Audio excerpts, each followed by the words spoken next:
Nail that, would you?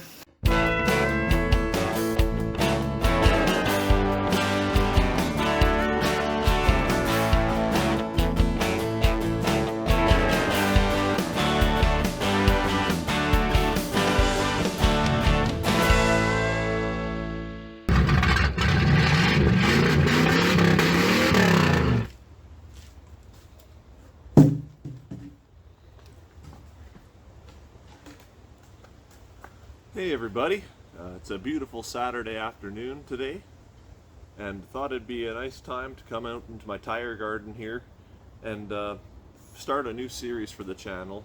You guys have been pretty receptive to the stuff I've posted so far, so I thank you for that. I'm going to start this new little series. It's called Talkin Shop, and we'll start it off today with carburetors. I always see online it's an infinite, unending battle about which carburetor serves your purpose the best. Holley's better than Edelbrock, is better than Quadrajets, is better than this and that. I'm going to cover a couple things, in my opinions, on carburetors. First thing I'll say is I've never met a carburetor I didn't like that has 4 barrels. I've battled with 2 barrels and 1 barrels and some straight 6s and 283s and stuff, and they pretty much always get thrown in the scrap pile. Sorry if that hurts your feelings. It doesn't hurt mine. But as far as 4 barrels go, I've had pretty much good luck with all carburetors I've ever used. In my opinions here is just from stuff that I've seen and experienced working with these on a multitude of Chevys. I've not really dealt with Fords. I've had some buddies with some experiences, but we're talking in Chevy applications for the most part today. I think I'll start with the Edelbrock here. This is a 1406 or 1405. I think it's a 600 CFM carburetor. I believe this one has manual choke, which it does. Edelbrocks are great. I've found in my experience they're very, very easy to tune. You can pop the little fuel rods out, adjust the floats and everything really easily in these carburetors, and they don't really fail. I've never had an Edelbrock or Carter styled 4-barrel that had real issues, real drivability or tuning issues. Sometimes they can be finicky if they get gummed up and if you don't clean them or whatever. But I know guys who've run these for a decade without opening them up and had no troubles with them. So they're good just right off the hop if you need something quick and easy to bolt onto your motor that runs good. I think an Edelbrock's probably good for that. Good throttle response. They're really easy to plumb in with a single fuel feed, that sort of thing. I think they're a decent carburetor. I don't go out of my way to use them on anything. If they fall into my lap and I have them, I'll use them, but I won't buy one. I've had good luck with Carters and similar AFB styled carburetors. They're just a good one to toss on your stock daily driver if you don't have another option, which leads me to this. This is your typical Holley 4-barrel. I believe this is a 650. It's a 4150 series carburetor, vacuum secondaries. I love these. If I were to say I prefer a carburetor, I probably prefer a Holley.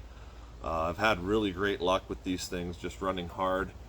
The tunability I really appreciate. They're a little bit more complex than an Edelbrock as far as tuning goes, but even then you're popping 4 bolts off to change jets. The idle circuitry is very simple and straightforward to deal with. The accelerator pump on the side, they're easy to tune, easy to work with as you drive to tune to your specific engine application.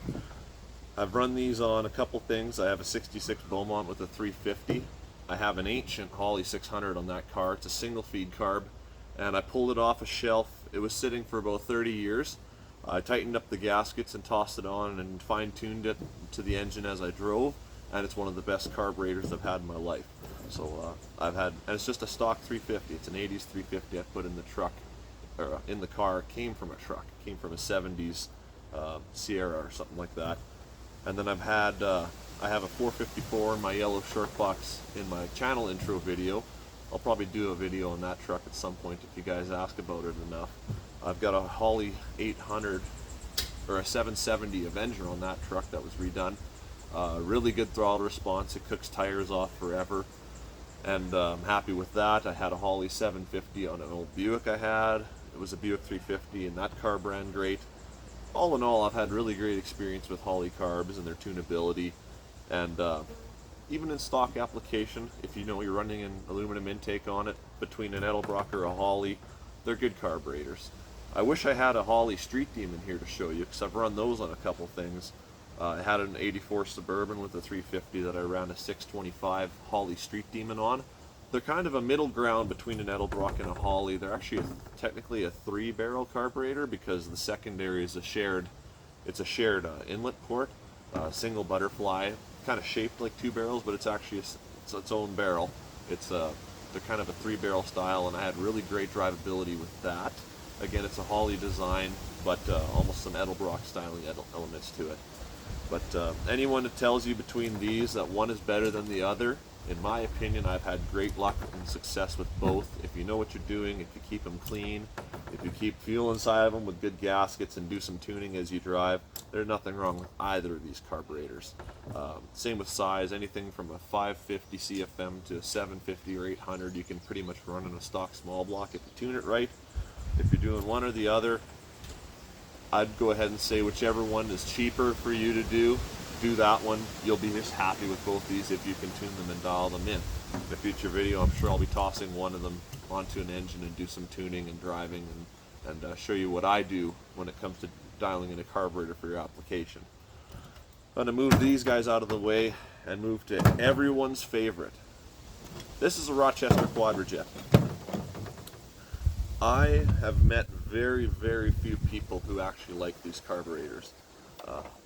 And in my opinion, out of the 3, Holley or Edelbrock or Quadrajet, if I can run a Quadrajet, I'll run a Quadrajet. I love these carbs. I've had really great success with them. I've had dozens and dozens of them over the years because everything came with them. Most square body trucks, especially with the V8s, they pretty much all came with Quadrajets. There were some 2 barrels and of course straight 6 trucks and whatever, but if you're pulling a square body out of a field, I'd go ahead and say there's a 95% chance that there's a Quadrajet on it. Not all quads have been great. I've had a whole bunch that I've sold for cores or got rid of through one way or another, but if you get one that's tuned and dialed in, they are fantastic. My daily driver last winter was an 84 Suburban with a 454 in it, and minus 50 the one morning here in Midwestern Canada. I wasn't able to plug the truck in because I had to park down the street a little bit, and that thing fired up at 6 a.m. at minus 50 on the second pump. Basically rolled over once and it lit up and idled. And I had to go boost my neighbor's Toyota van, and my neighbor down the block had a Dodge. I had to boost, but that Quadrajet 454 just fired right up, no questions asked. So these things are misunderstood, I think. So many of them were used and then parked. When they park, the gaskets go and they get all kind of cruddy inside and they don't run right. The idle circuits don't work. I've actually found the ones that are driven for a long period of time seem to last and seem to work the best. The Quadrajet on that Suburban I put on, it came off of an early 80s 350, and the truck was driven since the early 80s. It had like 400,000 K on it and the body was shot, but it was always driven. So that Quadrajet was just fantastic. I had a 400 small block that was the same deal in a late 70s 4x4. That Quadrajet was amazing. It would just touch key and it would fire right up. Great throttle response, no bog, easy idle to set, the chokes worked great. I'd go ahead and say if you're running a stock Chevy with a stock intake or whatever, I would try to find a really good Quadrajet before I would mess around with dialing in an aftermarket carb. Put a little bit up of a battle, search through cores, go on Facebook Marketplace, try to find a Quadrajet that runs good or is rebuilt that you can screw around with. It also helps if you have, 3 or 4 of them kicking around to share and swap parts with. That will also help you get one. But for me, as far as drivability goes and ease of use, I like a Quadrajet. A good Quadrajet is a good carburetor to me. So again, in a future video, I'm going to have my 366 put into a 4x4, and I'll be running a brand new Chinese Quadrajet on that motor, and we're going to dial it in together and see what it can do after I make it run with old trusty Rusty here. So stay tuned for more Talkin Shop. I'm going to try to do more of these videos more frequently so you guys can stay interested in the channel. Send to your friends, and I hope to see you in a future video.